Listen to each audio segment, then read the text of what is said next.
하나님께서 성경을 보존하신 역사와 마귀가 하나님의 말씀을 어떻게 공격했는지 두 가지 성경의 역사를 살펴보도록 하겠습니다. 인용한 성경은 한글 킹제임스 성경입니다. 시편 12편 6절을 보도록 하겠습니다. 주의 말씀들은 순수한 말씀들이라 흙 도가니에서 단련되어 7번 정화된 은 같도다. 그리스도인들은 카톨릭이 마리아와 여러 성인상들에 경배하고 거기에 기도하며 교황과 성직자들을 섬기는 것을 보면은 이해하지 못합니다. 왜냐하면은 성경은 우상 숭배를 금하고 있기 때문이며 이 땅에서 사는 사람을 아버지라고 부르지 말라고 경고하고 계시기 때문입니다. 하지만 카톨릭이 그렇게 하는 이유는 그들 나름의 이유가 있습니다. 왜냐하면 그들은 평범한 우리 형제 자매들은 성경을 해석하고 판단할 자격이 없다고 생각하기 때문입니다. 그들은 어머니 교회인 카톨릭 교회는 성경과 똑같이 행동할 필요가 없다고 생각합니다. 왜냐하면 그 카톨릭 교회를 통해서 성경이 주어졌다고 생각하기 때문입니다. 즉, 카톨릭 교회가 성경의 권위보다 더 위에 있는 것입니다. 자, 그렇다면은 정말로 로마 카톨릭 교회가 성경을 우리에게 준 것입니까? 아니면 하나님께서 성경을 다른 방법으로 우리 그리스도인들에게 보존해 주신 것입니까? 이것은 참으로 중요한 문제입니다. 여러분이 그리스도인이라면은 이것을 분명하게 알고 계셔야만 합니다. 역사를 보면은 성경에는 두 가지 역사가 있는 것을 알 수 있습니다. 세상에는 수많은 성서들이 성경이라는 이름으로 나와 있지만 서로 간에 일치하지 않습니다. 그렇다면 우리 그리스도인들은 이 둘 중에서 어떤 것이 하나님의 말씀인지 어떻게 알 수 있습니까? AD 350년쯤에 살았던 어거스틴은 어머니 교회, 즉 로마 카톨릭 교회와 그 학자들이 어떤 성경이 바른 성경인지 그리고 성경을 어떻게 해석하는 것이 바른 것인지 가르쳐 준다고 생각하고 있습니다. 어거스틴이 한 말입니다. 어거스틴은 카톨릭 교회의 권위로 자신에게 말하지 않는 한 자기 자신은 복음 그 자체라도 믿지 않을 것이다. 이렇게 말을 했습니다. 반면 AD 1466년에 살았던 에라스무스는 하나님께서 자신의 말씀에 신실한 성도들을 통해서 하나님의 말씀을 보존하신다고 생각했습니다. 그리고 어떠한 교회도 성경보다 그 위에 권위를 둘 수 없다고 믿었습니다. 한쪽은 하나님과 그분의 말씀을 신뢰하고 있고 또 다른 쪽은 하나님의 의도에 대한 인간의 견해를 신뢰하고 있습니다. 여러분은 이 둘 중에 하나를 선택해야만 합니다. 대부분의 교회 다니는 사람들은 이 문제에 대해서 전혀 문제를 삼지 않습니다. 왜냐하면 진실이 왜곡되어 있기 때문입니다. 우리 주위에 있는 교회라고 하는 곳들에서는 거짓 교사들이 우리의 믿음을 파괴하고 있습니다. 하나님께서는 이러한 사람들을 약탈하는 이리들이라고 말씀하셨습니다.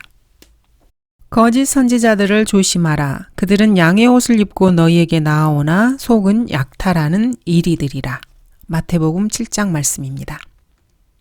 이 말씀에 사탄은 이렇게 질문할 수 있습니다. 참으로 하나님께서 그렇게 말씀하셨을까? 자, 여러분들이 실제로 역사에서 일어난 일을 알지 못한다면 여러분 역시 사기꾼들에게 속임을 당하고 거기에 걸려 넘어지게 될 것입니다. 성경의 간략한 역사, 즉 하나님의 말씀이 어떻게 보존되었는지 간략하게 살펴보겠습니다. 하나님께서 이스라엘에게 십계명을 주실 때 하나님께서는 손으로 직접 써서 2번이나 십계명을 적어주셨습니다. 그렇다면 성경의 나머지 책들은 어떻겠습니까? 모든 성경은 하나님의 영감으로 주어진 것이라고 말씀하고 있습니다. 하나님께서는 똑같은 방법으로 성경을 쓰셨습니다. 성경을 맨 처음 기록한 사람이 쓴 스크립처를 원본이라고 말합니다. 그리고 그 원본에서 사람들이 또 다른 성경을 손으로 이렇게 필사해서 쓴 다른 문서들을 필사본이라고 말합니다. 하나님께서 처음에 모세에게 율법을 주셨을 때는 돌판 양쪽에 글을 새겨서 주셨습니다. 모세가 돌아서서 산에서 내려왔는데 2 증거판이 그의 손에 있더라. 그 판은 양면에 기록되었으니 이쪽 면과 저쪽 면에 기록되어 있더라. 모세는 이 돌판을 아라비아 시내산에서 가지고 내려갔습니다. 갈라디아서 4장에서는 이렇게 기록하고 있습니다. 하갈은 아라비아에 있는 시내산이니 지금의 예루살렘과 같아서 그녀는 자기의 자녀들과 더불어 종노릇 하나. 모세는 돌판을 가지고 이스라엘 사람들에게 하나님께서 직접 손으로 쓰신 글을 보여주기를 원했습니다. 그러나 모세가 산에서 내려왔을 때 사람들은 금송아지를 만들어서 숭배하고 거기서 춤추며 술을 마시고 있었습니다. 이 모습을 본 모세가 너무나 화가 나서 그만 돌판을 산 아래서 던져서 부숴버렸습니다. 하지만 하나님께서는 그에게 이렇게 말씀하셨습니다. 똑같은 돌판 2장을 준비하여 아침에 내게 보이라. 이렇게 말씀하신 것이죠.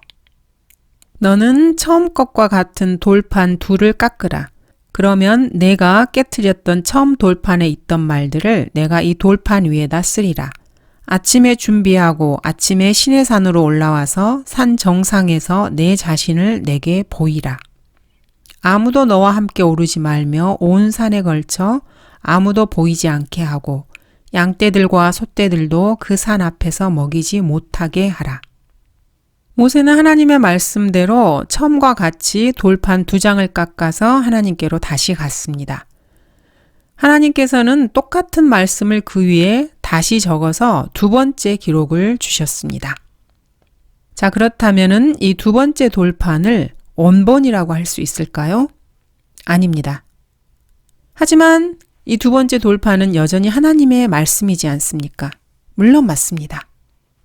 이제 그 돌판의 원본은 없습니다. 왜냐하면 모세가 처음에 그것을 깨트려 버렸기 때문입니다. 오직 완벽한 한 장의 사본만 있을 뿐입니다.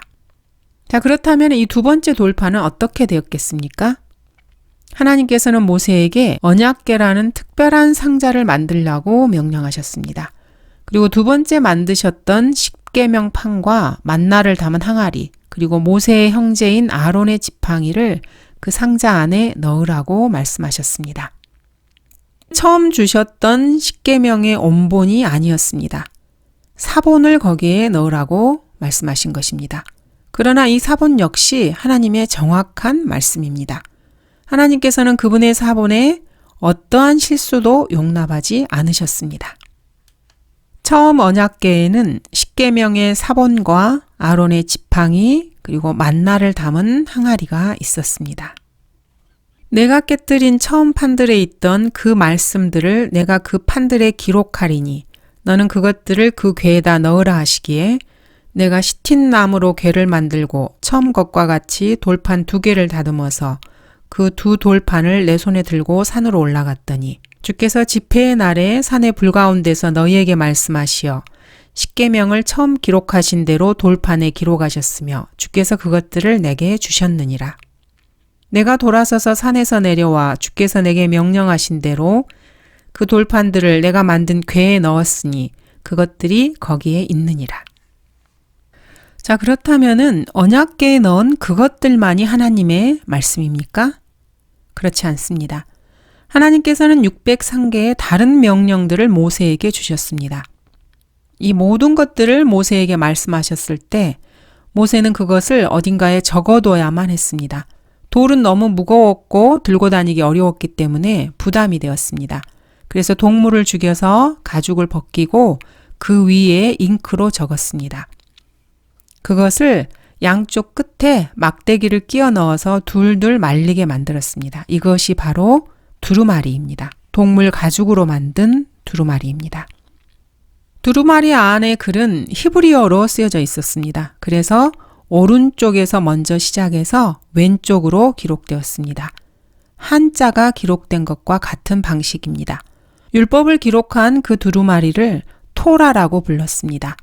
두루마리는 히브리어로 세퍼라고 하기 때문에 토라 두루마리는 세페르 토라라고 합니다. 자, 그렇다면은 이 가죽 두루마리가 하나님께서 주신 말씀의 전부입니까? 물론 아닙니다. 하나님께서는 모세에게 모세가 살아있는 동안에 중요한 일들을 다룬 일지를 쓰게 하셨습니다. 자, 그래서 603개의 계명들과 10계명의 두 번째와 세 번째 사본들, 거기에 창조의 날부터 이집트의 노예로 살았던 중요한 사건들을 모두 기록하게 하셨습니다. 그래서 모세는 5개의 책들을 하나의 두루마리에 기록했습니다. 창세기는 하나님께서 하늘과 땅을 지으신 창조의 때부터 요셉이 이집트로 가기까지 기록한 책입니다. 출애굽기는 이집트의 노예 생활에서 하나님의 성막을 세우기까지 기록한 책이고, 레위기는 레위 제사장들의 규례들을 기록하고 있습니다. 민수기는 이스라엘 백성이 40년 동안의 광야 생활에서의 방황을 다루고 있습니다. 신명기는 이스라엘이 카나안 땅에 들어가기 전 모세의 설교를 다루고 있습니다. 이렇게 모세는 창세기, 출애굽기, 레위기, 민수기, 신명기 이렇게 모세의 오경을 두루마리에 기록했습니다. 모세가 이 모든 것들을 기록하는 데는 하루아침에 된 것이 아닙니다. 40년의 세월이 걸렸습니다.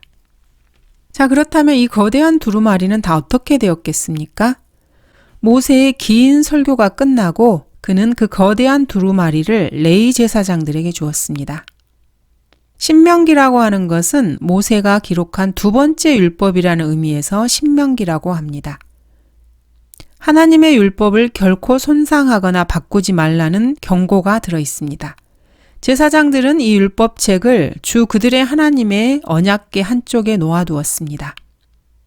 그 당시에 신명기의 마지막 부분은 아직 기록되지 않은 상태였습니다. 신명기 31장 24절입니다. 모세가 이 율법의 말씀들을 완성하여 그것들을 한 책에 기록하기를 마쳤을 때 모세가 주의 언약궤를 메는 레위인들에게 명령하여 말하기를 이 율법의 책을 가져다가 주 너희 하나님의 언약궤 옆에 두어 그곳으로 너희에 대한 증거로 거기에 있게 하라.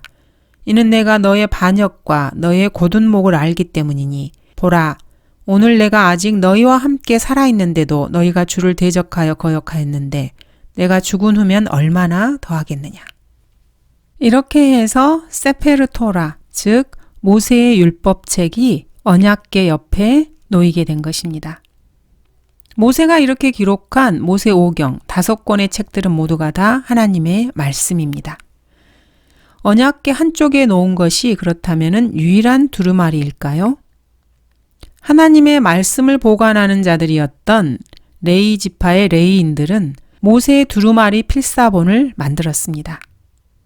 자, 여러분은 단 한 개만 있는 아주 가치 있는 그런 문서를 원하십니까? 그렇지 않습니다. 그렇게 중요한 문서를 잃어버리면 그럼 어떻게 하겠습니까? 그래서 필사본이 꼭 필요한 것입니다. 그래서 레위인들은 모세의 5권의 책들을 한 장 한 장 정성 들여서 필사했습니다. 안전하게 보관하기 위해서입니다. 신명기의 마지막 부분이 아직 기록되지 않았다는 것은 신명기의 마지막 부분은 모세가 죽고 난 후에 기록된 것이기 때문입니다. 그래서 모세가 기록할 수 없는 부분이었습니다. 34장의 일부분은 여호수아나 아니면은 다른 제사장이 모세가 죽은 이후에 기록했을 것입니다. 하나님께서는 이렇게 온본이 감추어진 상태로 있는 것을 결코 원하지 않으셨습니다. 그래서 완벽한 필사본을 원하셨습니다. 예를 들어서 모세에게 처음 주신 10계명 돌판들은 부서져 버렸습니다. 그렇지만 하나님께서는 그분이 원하시는 일은 반드시 이루십니다. 하나님께서는 똑같은 자신의 명령들을 두 번째 돌판에 완벽하게 기록하셨습니다. 왜냐하면 주님의 말씀이 완벽하게 복사되는 것을 원하셨기 때문입니다.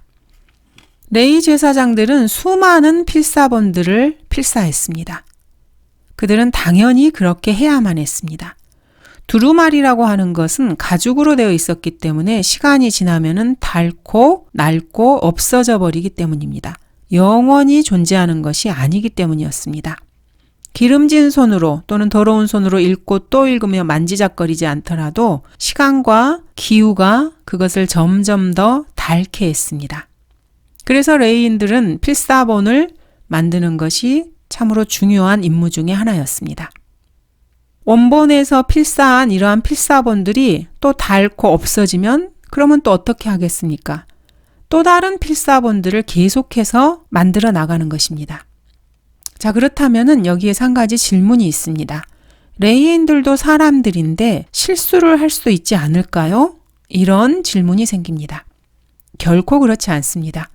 레위인들은 하나님의 말씀을 한자라도 바꾸면은 자신들이 죽게 될까봐 두려워했습니다. 히브리인들은 하나님의 말씀을 필사하는데 참으로 많은 주의를 기울였습니다. 1세기 때의 유대인 역사가인 요세푸스는 이렇게 기록하고 있습니다. 우리는 우리의 성경을 우리가 경외할 실제적인 증거물로 받았다.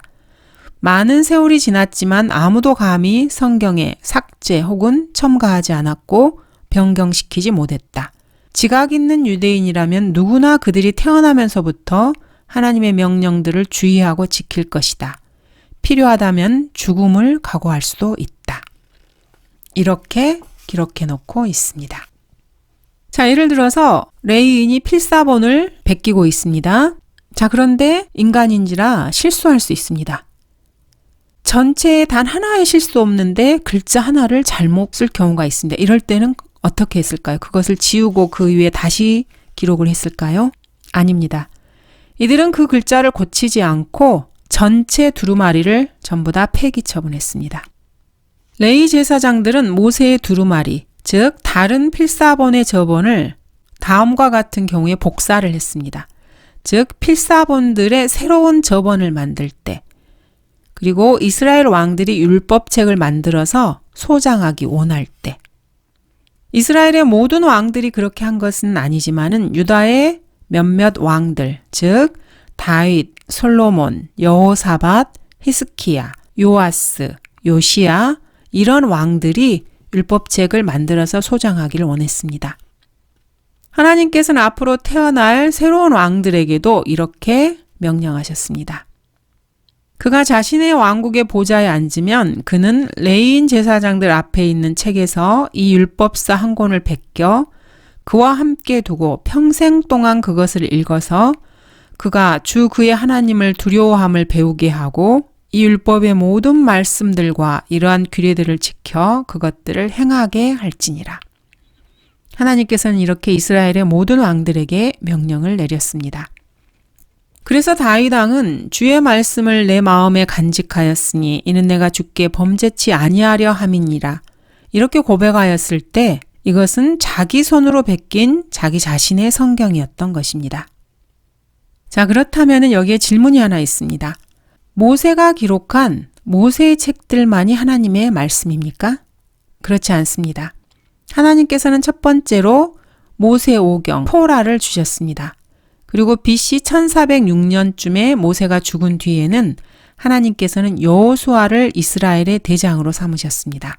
여호수아의 업적들 중에 하나는 여호수아라는 책을 기록한 것입니다. 여호수아가 가나안을 성공적으로 정복함에도 불구하고 사람들은 곧 죄의 길로 빠져들었습니다. 그리고 이스라엘 민족이 회개할 때까지 하나님께서는 재판관들을 세우셔서 그들을 이방 민족의 손에서 구원시켜 주셨습니다. 이러한 내용을 기록하고 있는 것이 바로 재판관기입니다. 이런 재판관들 중에서 가장 잘 알려진 재판관이 삼손과 사무엘입니다. 그 외에도 하나님께서는 역사서들을 주셨습니다. BC 1300년경의 룻기는 창녀 라합의 아들 보아스가 모압 여인 룻과 만나서 결혼하게 된 러브스토리입니다. 하나님께서는 그들을 축복하셨고 그들의 증손자가 바로 다윗 왕입니다. 사무엘상은 6권으로 이루어진 책들 중에서 첫 번째 책입니다. 즉 사무엘상하, 열왕기상하, 역대기상하 이 6권 중에 첫 번째 역사서입니다. 이 6권의 책들은 선지자 사무엘이 출생한 때부터 이스라엘의 남북 왕국이 몰락하기까지의 내용을 담고 있습니다. 사무엘의 생애에 대한 내용은 사무엘상에 기록되어 있습니다. 이 책들은 이스라엘을 지배했던 왕들의 역사를 기록하고 있습니다. 사무엘상하, 열왕기상하, 역대기상하가 그렇습니다. 사무엘상은 후에 주님의 뜻을 거역한 이스라엘의 지도자 사울왕의 이야기를 담고 있습니다. 그 후로 하나님께서는 사무엘을 통해서 다윗왕을 세우셨습니다. 사울왕은 골리앗을 죽인 젊은 전사였던 다윗을 죽이기 위해서 여러 해 동안 다윗을 쫓아다녔습니다. 하지만 사울은 죽었고 하나님께서는 다윗을 보호하셨습니다.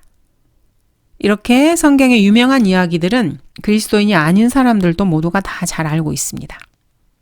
그 후로 다윗은 왕이 되었고 다윗은 BC 1010년부터 BC 970년까지 통치하였습니다.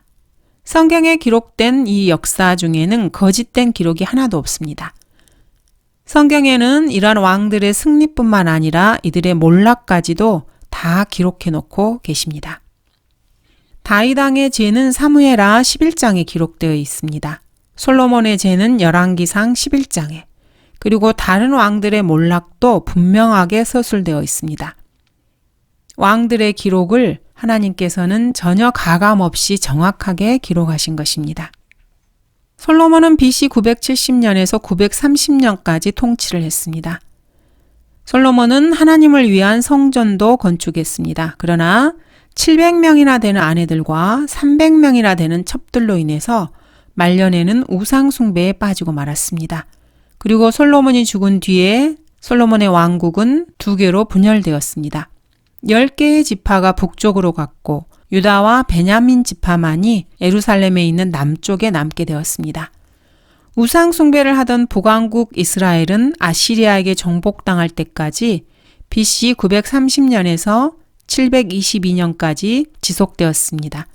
남왕국 유다는 BC 605년까지 이어오다가 신바벨로니아인 바빌론의 정치적 속국이 되었습니다. 그리고 BC 586년에 완전히 멸망하게 되었습니다. 이러한 이스라엘의 역사는 열왕기 상하와 역대기 하에 잘 기록되어 있습니다. 이스라엘 사람들은 바빌론에 70년 동안 노예로 있었습니다. 그 다음에 이스라엘의 역사는 어떻게 되었겠습니까? 그 이후의 역사는 에스더, 에스라, 니에미야에 잘 기록되어 있습니다. 에스더는 BC 483년에서 BC 473년 사이의 일들을 기록하고 있습니다.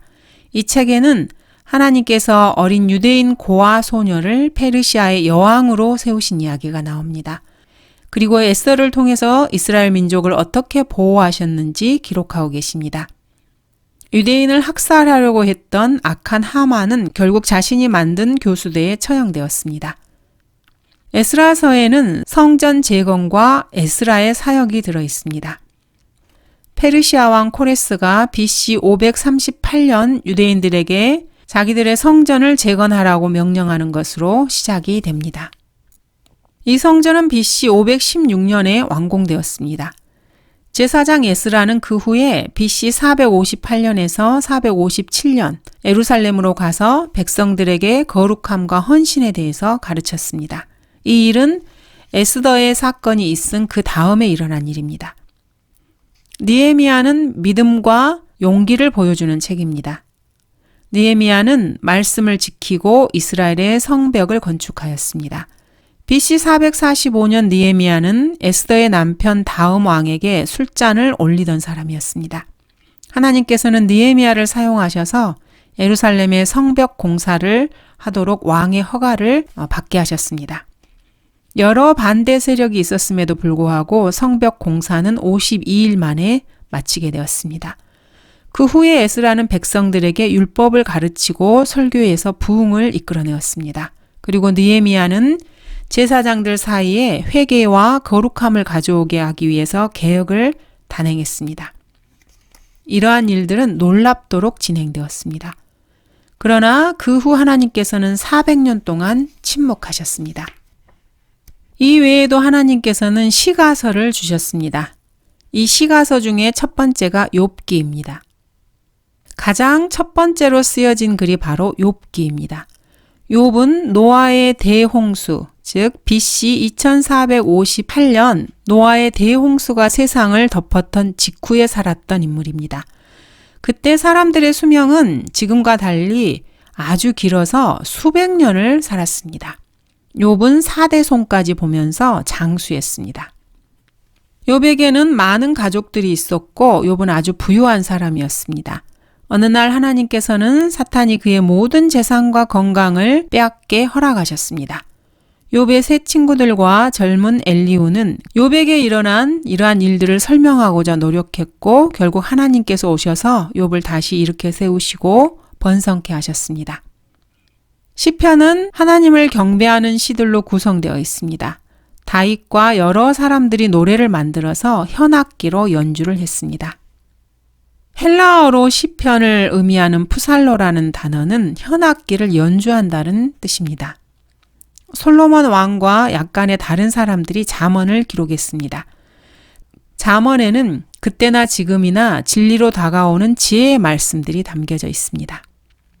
전도서의 주제는 모든 것이 헛되다라는 것입니다. 여기서 헛되다라고 하는 것은 공허함, 불만족스러움, 욕망이 채워지지 않는 것과 같은 그런 뜻을 포함하고 있습니다. 이것이 바로 솔로몬이 말하고자 했던 바입니다.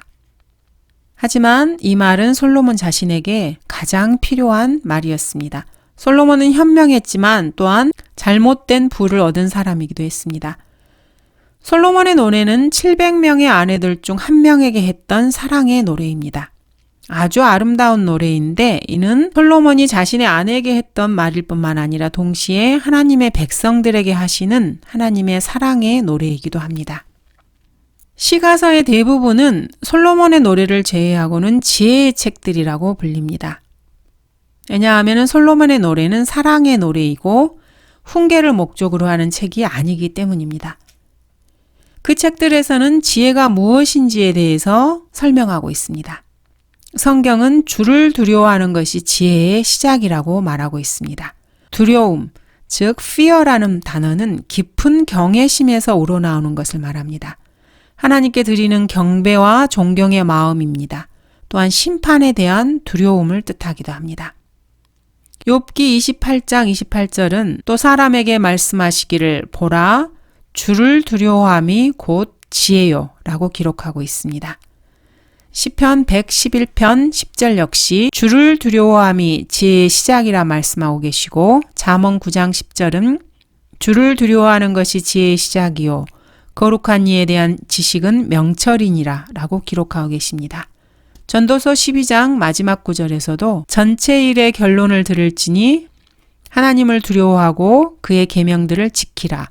이것이 사람의 모든 의무라고 기록하고 계십니다. 주를 두려워하라. 이것이 바로 지혜의 책들에서 말하고 있는 핵심 교훈입니다. 여러분들이 하나님을 두려워한다면 그분의 모든 말씀을 믿어야 합니다. 자, 구약 성경은 이렇게 구분됩니다. 첫 번째, 창세기에서 신명기에 이르는 모세 오경인 토라, 그리고 여호수아에서 에스더에 이르는 역사서들입니다. 이 책들을 역사서 혹은 간단하게 율법이라고 말합니다. 두 번째로 지혜의 책이 있습니다. 욥기에서 전도서까지입니다. 그리고 솔로몬의 노래가 포함됩니다. 이 책들을 시가서라고 하며 예수님께서는 이 책들을 다 합쳐서 시편이라고 부르셨습니다. 구약의 세 번째 부분은 선지서, 즉 예언서들입니다. 선지서들은 대선지서 5권과 소선지서 12권으로 나뉘어져 있습니다. 선지서에 대해서는 다음 시간에 살펴보도록 하겠습니다. 감사합니다.